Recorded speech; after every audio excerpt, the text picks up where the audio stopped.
Corona virus के खिलाफ इस वक्त पूरी दुनिया में जोर शोर से काम किया जा रहा है ताकि जल्द इस महामारी का खात्मा हो सके। कोरोना के चलते दुनिया भर में जहां करोड़ों लोग प्रभावित हुए तो वहीं लाखों लोगों की अब तक मौत हो चुकी है। इस बीमारी से सबसे ज्यादा प्रभावित देश अमेरिका है तो दूसरे नंबर पर भारत। ऐसे में लोगों के सामने इंतजार है जल्द कारगर वैक्सीन के आने का। कोविड-19 के खिलाफ 2 वैक्सीन ने लोगों में नई उम्मीद दी है। ये दोनों वैक्सीन हैं अमेरिका की दिग्गज दवा उत्पादक कंपनी मॉडर्ना इंक और फाइजर इंक की। हालांकि दुनिया में एस्ट्राजेनेका समेत और भी कई वैक्सीन पर काम हो रहा है और उम्मीद है कि इन सभी के आने के बाद इस कोरोना पर काबू पा लिया जाएगा। आइए जानते हैं मॉडर्ना और फाइजर वैक्सीन के बारे में। कैसे हैं दोनों के नतीजे? मॉडर्ना ने सोमवार को कहा कि शुरुआती विश्लेषण में ये पता चला है कि उनकी वैक्सीन 94.5% तक प्रभावी है। इससे पहले अमेरिकी दिग्गज कंपनी फाइजर, जो जर्मन कंपनी बायोटेक के साथ मिलकर वैक्सीन बना रही है, उसने दावा किया कि उसकी वैक्सीन 90% तक कारगर है।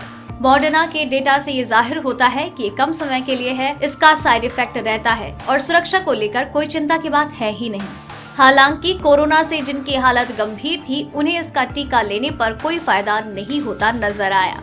उसकी रेगुलेटर ने इस साल कहा था कि कोई भी वैक्सीन कम से कम 50% तक प्रभावी होनी चाहिए। दोनों वैक्सीन में समानताएं। दोनों ही वैक्सीन एक टेक्नोलॉजी जिसे मैसेंजर आरएनए कहा जाता है उस पर आधारित है। इसे कभी भी स्वीकृत वैक्सीन के बनाने से पहले इस्तेमाल नहीं किया गया।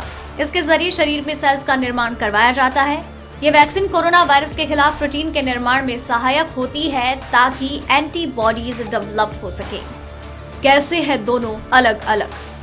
मॉडर्ना को जहां वैक्सीन बनाने के लिए US operation warp speed program से $955 मिलियन सहायता राशि के तौर पर मिला, तो वहीं फाइजर को वैक्सीन बनाने के लिए इस तरह की कोई फंडिंग नहीं मिली। हालांकि जर्मनी सरकार ने सहायता के तौर पर बायोटेक को €375 मिलियन $444 मिलियन की सहायता दी थी। फाइजर जर्मनी की दवा उत्पादक कंपनी बायोटेक के साथ मिलकर संयुक्त रूप से कोरोना वैक्सीन को डेवलप कर रही है। दवा की स्टोरेज और वितरण में चुनौतियां। जैसे ही वैक्सीन को मंजूरी मिल जाती है, लोगों को वैक्सीन की मुहैया कराने के लिए कई तरह की परेशानियां आएंगी। वैक्सीन की स्टोरेज से लेकर उसके वितरण में कठिनाइयां हैं। फाइजर वैक्सीन को इस्तेमाल करने से कुछ दिनों पहले तक काफी कम तापमान पर रखना होगा, लेकिन इसे 5 दिनों तक रेफ्रिजरेटर के तापमान में रखा जा सकता है। तो वहीं मॉडर्ना के डेटा से ये जाहिर होता है कि इसे 30 दिनों तक रेफ्रिजरेटर पर रखा जा सकता है। अगर आपको ये रिपोर्ट पसंद आई तो इसे लाइक और शेयर करें। साथ ही अपने व्यूज हमें कमेंट करके जरूर बताएं।